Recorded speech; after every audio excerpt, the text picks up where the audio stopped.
1 மணி நேரம் ஊறினாலும் நல்லா இருக்கும். இப்போ ஊறிக்கிட்டு இருக்க அரிசி அப்படி தானே?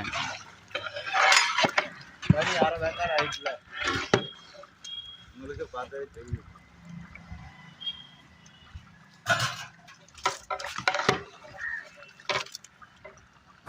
கறி அரை வேக்காடாக வெந்ததுக்கு பிறகு தான் அரிசியை போட்டுட்டு நம்ம மூடி வைக்கலாம். இப்போ பீஃப் பிரியாணி அப்படிங்கிறதுனால கட்டாயமாக வந்துட்டு கொஞ்சம் நேரம் எடுக்கும், சரிங்களா? இப்போ சிக்கனாக இருந்தால் சட்டுன்னு வெந்துடும், ஆனால் பீஃப் அப்படி கிடையாது, கொஞ்சம் வேக லேட்டாக எடுக்கும். அதே மாதிரி தான் மட்டனுமே கொஞ்சம் வேக லேட்டாக எடுக்கும். ஸோ அதுக்கேற்ற மாதிரி தான் நம்ம வந்துட்டு அரிசியை போடணும். ஸோ இப்போது இது அரை வேக்காடாக வந்ததுக்கு பிறகு அதை செக் பண்ணதுக்கப்புறம் நம்ம அரிசியை போட்டுட்டு நல்லா ஒரு கிண்டி விட்டுட்டு ஒரு கொதித்ததுக்கப்புறம் மூடியை போட்டுட்டு அதற்கு பிறகு நம்ம தம் போட்டுற வேண்டியதான். நம்ம பிரியாணி ரெடி ஆயிரும் பாருங்கள்.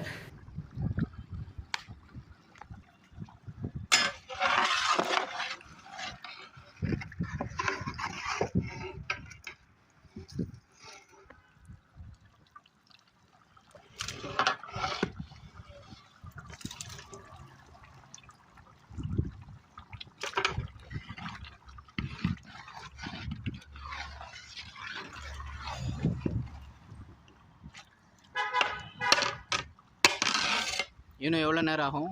இல்லை, 1/2 மணி நேரம்.